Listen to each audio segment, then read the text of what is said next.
So what shall we say to these things? I'm TJ. And I'm MJ. And this is your Loki Ghetto Bible Study. And this time we're going to be looking at Esther Chapter 9, verses 1 to 19. Yep, 1 to 19. If this is your first video, check the description and you could start in our first episode for this book, where we talk about we do an introduction to the whole book and give a little background on and setting for the story. So but if you're continuing, this is the point where we ask you to say a quick prayer and then we'll get into it. Yeah, so as usual, I'm going to summarize in portions. We'll discuss what we found interesting, what stood out to us, and then we will look at what was revealed to us about God and what are the things we're going to apply to our life, because we're saying the Bible study should be about transformation. Yeah, so splitting this portion of the chapter, because we're only looking at the first 19 verses, it was pretty relatively easy looking at the content. So I went with the first 10 verses together, 1 to 10, and then 11 to 19.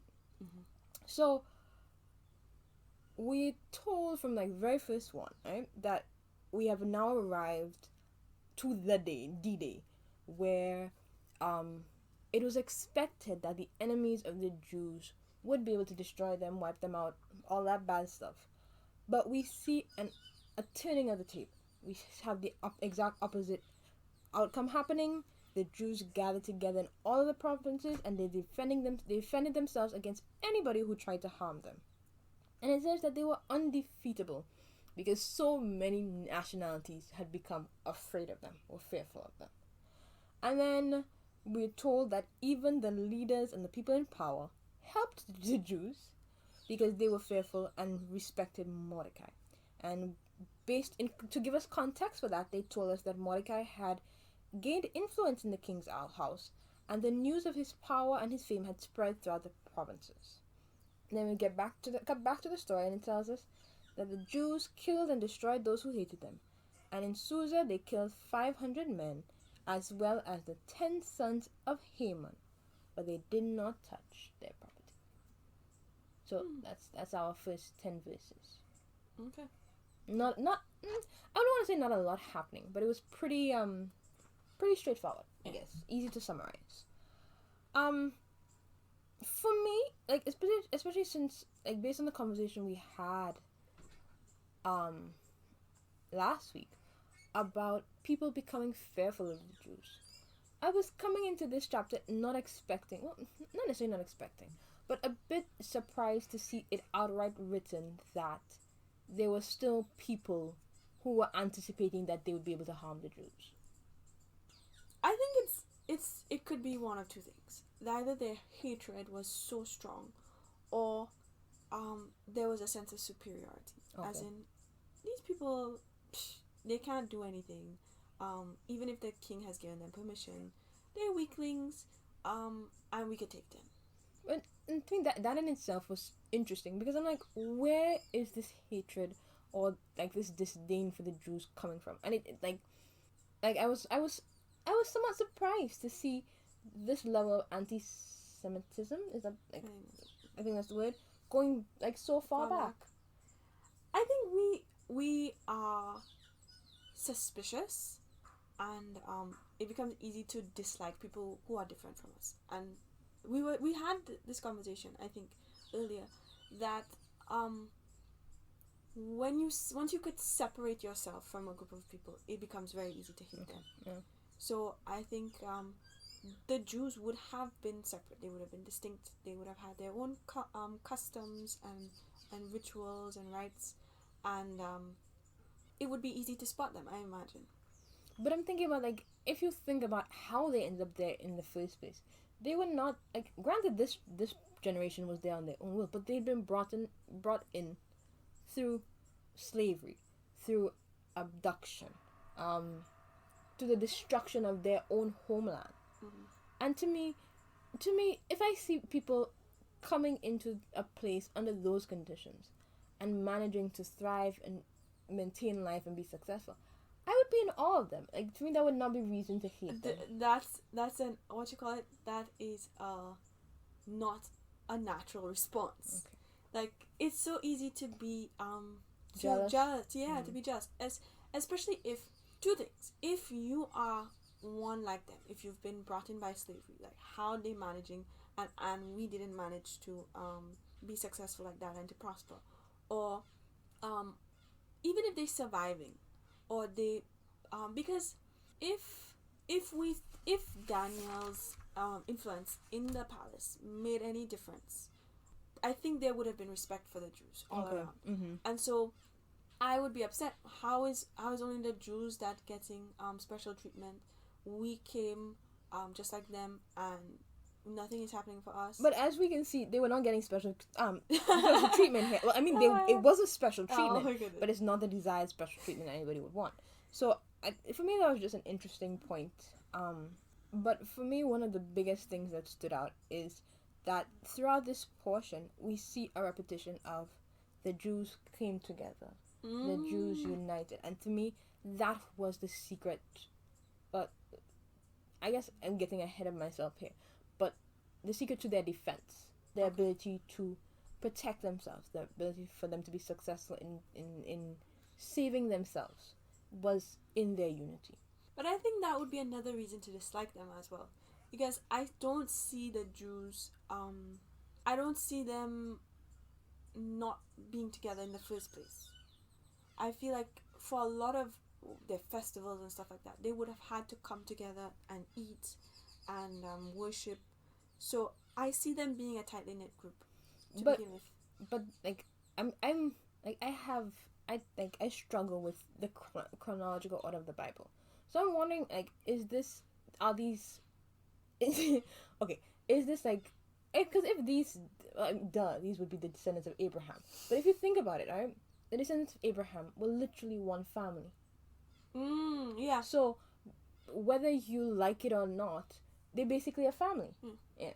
So I think that in that context, and I think it makes me think of our extended family. I can relate to the unity. Yeah. And especially based on the fact that, thinking about it, you realize that these are all Jacob's children. Yeah. They one big family, and so, like, if you think about it in that sense, it would make sense that they would come together to defend each other. Because if you just think about our family, and just one person being threatened, and how it how it will unfold, it makes sense that they would come together and fight for each other and fight alongside each other. Yeah. So that was interesting. But I think for me, the takeaway was that I strongly believe that the success was in their unity. It was not every man for himself or every household for themselves. They banded together and they were able to defend themselves. What I noticed was Mordecai. Like he's been in office for 8 months, but a man's, he's notorious. Well, that's not the right word. Yeah. Infamous. That's a negative renown. Yes. Right. Yeah. And like, he's known all over, and everybody has respect for him. Some of them are even afraid of him. And I'm like, what could he have done in those little 8 months, that would have had him, with such influence and just respect? And so my admiration for him continues to grow. Yeah. He low-key reminded me of Daniel, in the fact that we know, based on what we've seen, we know that he has good work ethic. He has integrity, and so we could see him being rewarded for that.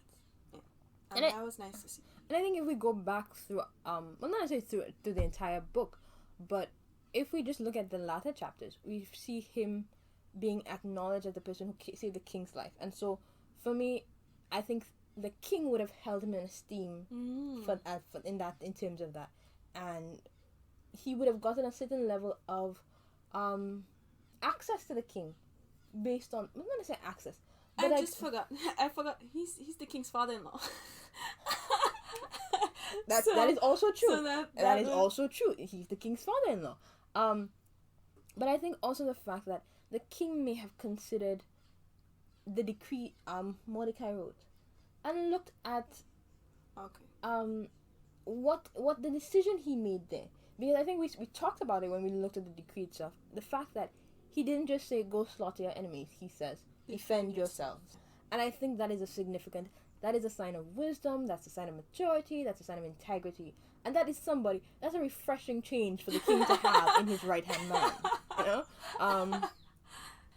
It's a turnabout from what he's used to. Okay. And I think that's incredible.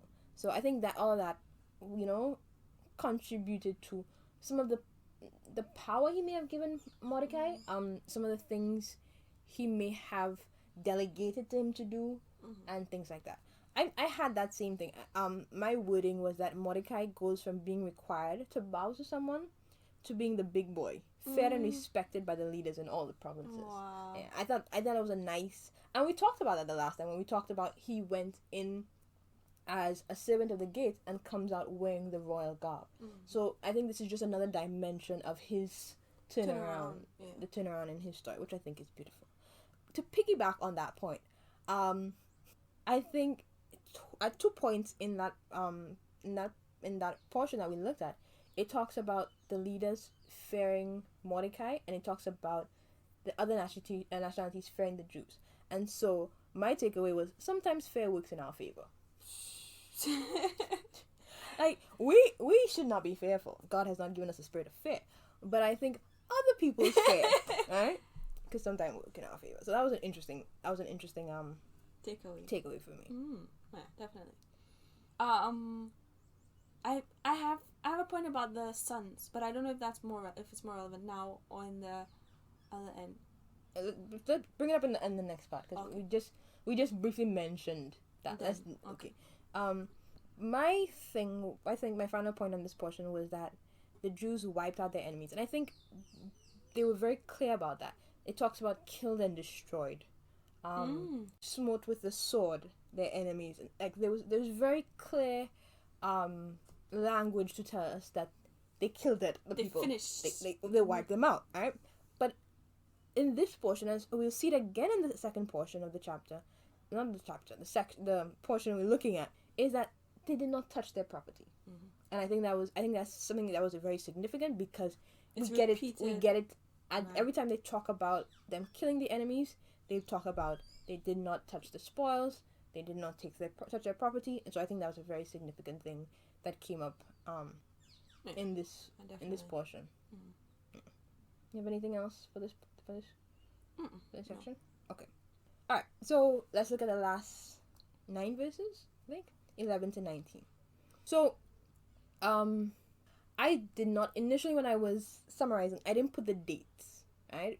But I realized to make it clear, I should have. All right. Okay. So this takes place on the 13th day of Adar. I'm not sure how to pronounce it. Right. So on the 13th day of this month, this takes place, and in the 12th month. Well, okay, the 13th day of the 12th month, right? And on the very same day, the king gets a report, which was interesting to me, right? Because I think it means that this was something that he was monitoring. He must have had given instruction for people to come give me a report. So as soon as, on the very same day, the king gets a report of how many people the Jews have killed, right? And his response to getting this information is he goes to Esther, and he tells her, the Jews in Susa have killed 500 men and Haman's 10 sons.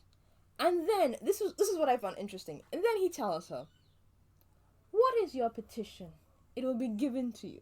What is your request? It will also be granted." And Esther turns around and goes again, in her usual respectful way. She goes, "If it pleases the king, give the Jews in Susa permission to continue to defend themselves tomorrow, and let Haman's 10 sons be hanged." So the king commanded that this be done, and Haman's sons were hanged. And then on the next day, so this is the 14th day of the 12th month, the Jews in Susa come together, and they kill an additional 300 men. And again, we told that they did not touch their property. And in the rest of the provinces, the Jews came together on the 13th day to protect themselves from their enemies, and they killed 75,000 of their enemies. But on the next day, the 14th, the Jews in all the other provinces rested and made it a day of festivity and feasting. And so the Jews in Susa defended themselves on the 13th and the 14th, and they rested and feasted on the 15th. And so Jews in rural areas made the 14th a day of feasting and receiving gifts. Mm. And I thought it was interesting that they made mention of that because I guess it was a what is the word? It was like a situational locational celebration. Okay. So it looks like for Jews in the city, the 15th was the day of feasting, not fasting, feasting. But in the rural areas, the 14th was the day of feasting. You just said that, but this is so interesting. They in about 8 months they've gone from fasting to feasting. Ah, that's beautiful. That's beautiful. Yeah. Like, and I think for the latter half of this book, that has just been the theme, like complete change, complete turn about, complete transformation. Like it's been beautiful to watch. Like if I feel like I'm watching a movie and you fearful for the good guys, you holding your breath, and then you get into the end of the movie and they are defeating the bad guys and they're just winning and they're getting promotions and they're getting the girl and it's just going so well for them. That's how I feel about this part of the book of Esther. Definitely. This is the part where you can grin. And the music changes. And you might even start to cry. Happy tears. Yeah. Right. The music changes, yeah. Okay. I think I mentioned this when I was summarizing, but I found it very, very interesting that the king gets a report at the end of the day and he goes to Esther, he updates her, and then he asks, what do you want? Because in my opinion, he's done a lot. Yeah. He's killed Haman. He's given them permission to come up with a plan to save their people. I think as the king and as her husband, he's done enough. Yeah. But it looks like he doesn't think so. Because to come and ask, what do you want? But I think it may also be a case where he knows his wife as well. Because she has a request. Like, she has a request. So I just thought, but that just, I don't know that I've ever really paid that much attention to this chapter before. Okay. And so I never really saw that, like, he came to Esther and asked, what do you want? And then the second day was her request. Yeah. So that was very, very interesting for me. It was very, very interesting. But like, I'm curious as to why she would ask that. Is it that my belief is that she wanted to send a clear message in the palace city. That I think because she's grown up here, right? Mm-hmm. So she has a good idea of who the people are. Okay. And because I think I put that in my notes, and I think it makes me wonder if she knows something about the people in Susa. Yeah, because like they've killed 500 people. 500 people? There are more than 500 people who hate us. Like, we need more time to kill more people. Yeah. That's interesting because the enemies were not given another day in that sense. So is it that it wasn't defense, or was it that she knew that people might have taken the law into their own hands, in the sense that the Jews would still be attacked because they were given one day, and would people still try to attack them on the next day and try to get away with it? So did she know that, or was it like, we didn't kill all the enemies today? I think she says to let them continue to defend themselves tomorrow. Okay. I think that's me. Let me pull up the Bible. But yeah, you can go ahead and continue. Let me just check. Yeah, I thought that was interesting. I thought that and I don't know if this is something Mordecai would have come up with. I think he would have been satisfied and peaceful with Yeah, I don't know that would be something Mordecai would have wanted to do. But it shows some level of understanding, I guess, because the fact that they end up killing more people, it shows that she understood that they would have been still in danger had they not gone for another day. Okay, so the NIV says, give the Jews in Susa permission to carry out this day's edict tomorrow's also. So it looks like she was just asking for extension on the decree itself, which was, in the decree, it was just the right to defend themselves. Okay. So it looks like, and it's interesting because if they were defending themselves, it means that 300 more people tried to attack them. They were just wilding out here. Did you not see 500 people killed yesterday? But what I think is interesting, because I'm almost certain that some Jews must have died in the process. Like, I don't think you can go to war and come out completely unscathed. But I have not seen. Is it in this? Maybe it's in the second half. I don't know. I don't think so. I don't think if they did die, I don't think they thought it was necessary to record their deaths. Okay. Well, we'll find out next week. Yeah. Yeah, that was interesting too. What else do I have? I think it was interesting that their response to their success was feasting. My note is that being delivered from death is definitely a reason to send each other food, because some of the visions are like the gifts they sent was food. Right? I'm just like, if ever there is a time to send gifts of food, it's after you've been saved from death. Yeah. I thought that was interesting. I was like, I think that I should have put that in my in what I'm going to apply to my life. But when my celebrations will be from henceforth will be feasting, a day of rest and feasting. I think that's my new approach. I am adopting the habits of the Jews, and when God comes through for me, we're gonna take a day of rest and feasting. Yeah. That's it. That sounds like it. Yeah. My other note was Haman's sons. They very much confused me. I get that you might be upset that your father was killed, right? After doing something very sketchy, but you've seen him die for it. You've seen him die for trying to attack the Jews. Why would you try to attack the Jews? Yeah. Like, I don't know. Like, I don't know that, like, because they're not counted in the 500 men. That's confusing to me, because some versions they say 500 men including the sons. Oh, okay. And some of them say 500 men and the sons. Yeah. So I don't know what that means. But all of the versions I saw listed them by name. Yeah. So I get the impression that they were in addition to the 500 men, because they killed 500 men and then proceed to list all of them. So I thought that like they were like, we want you to know who were the 10 guys we killed.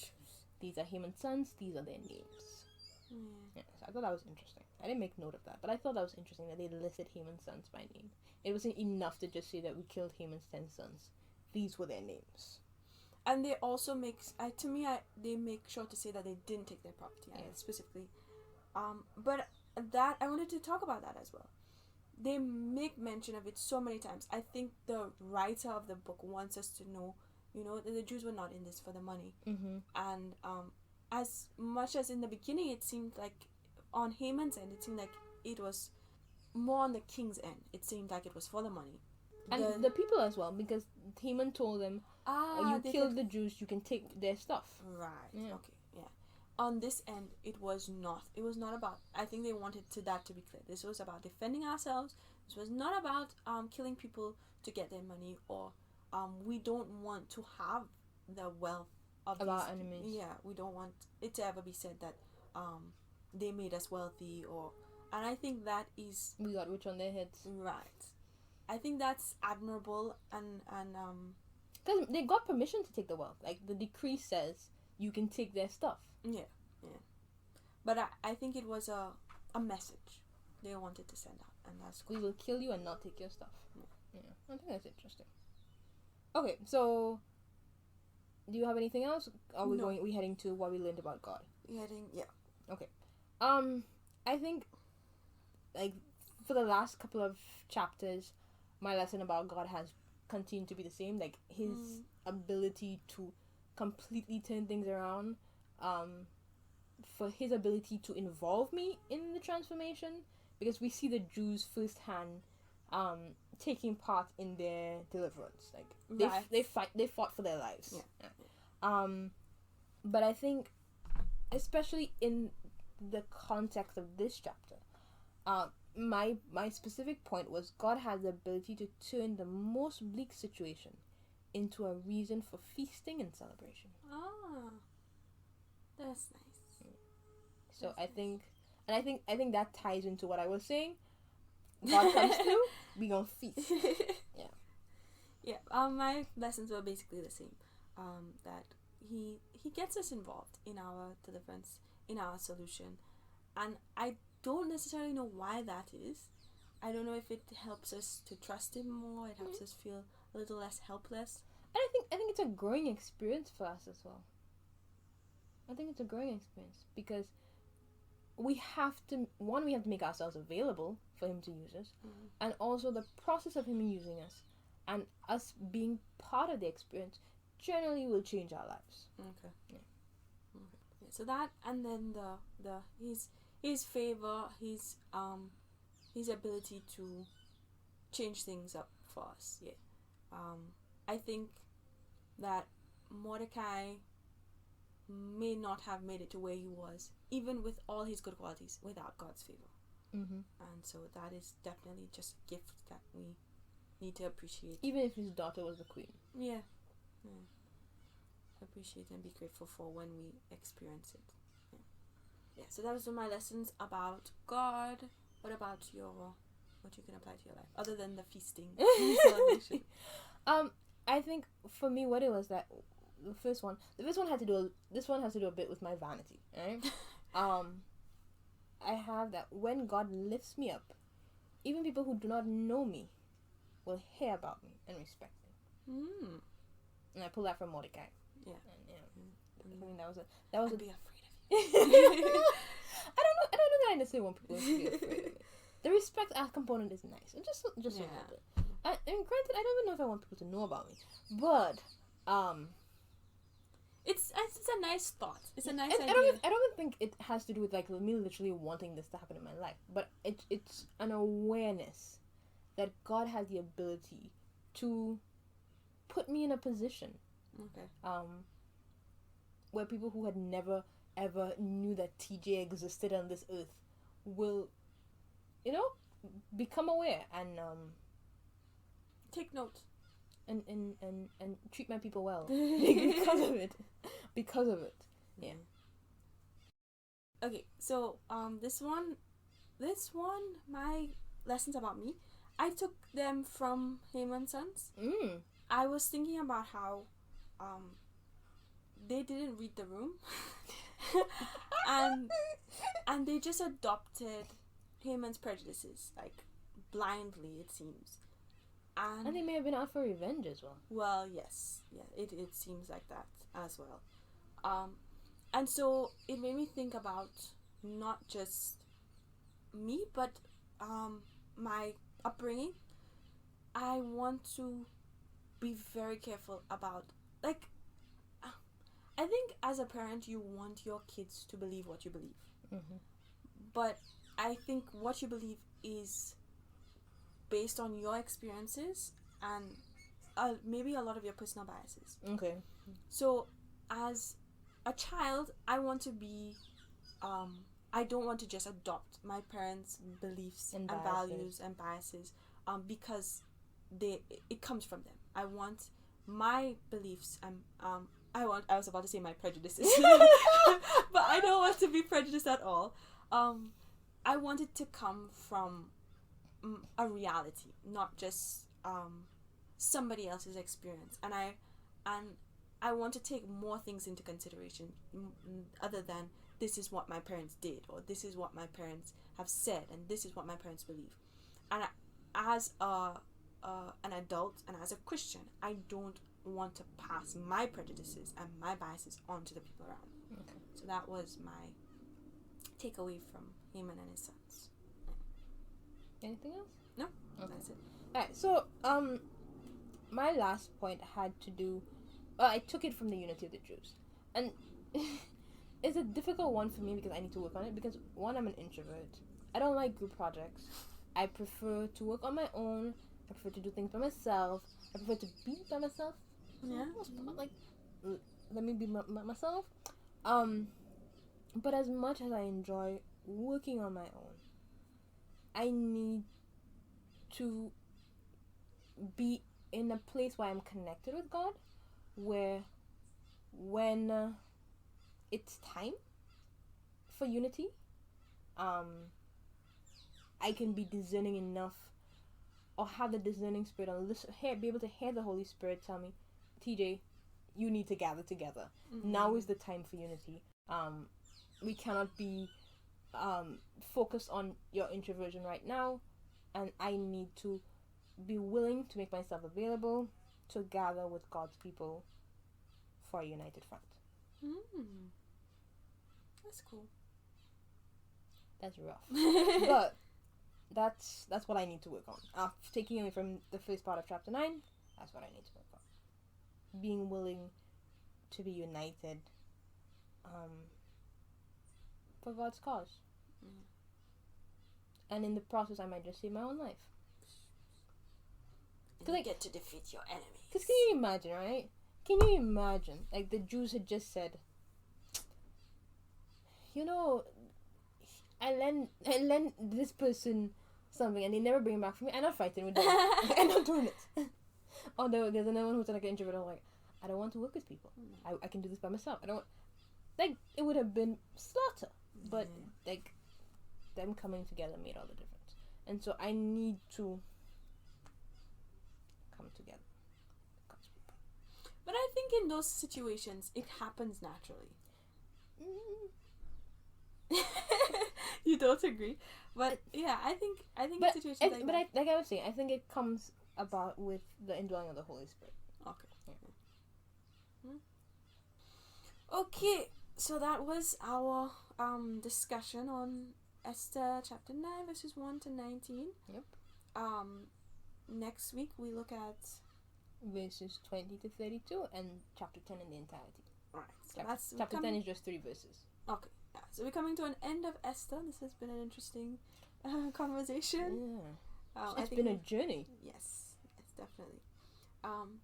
We look forward to hearing from you in the comments. You could share your thoughts, anything that stood out to you, and your answers to our usual 2 questions. So I think next time is our last time on Esther. We're also planning on doing a recap. Did we must have spoken about this? I don't think we have. Okay. But yeah, at the end of the book, we want to do a little discussion about the book in its entirety and answer some of the comments we got throughout the study. Yep. Okay. And we won't be by ourselves for this one. We'll bring in some recruits. Yes. Hopefully, yeah, we could convince them to come. Okay. So this has been What Shall We Say to These Things? I'm TJ. And I'm MJ. And until next time, we're out.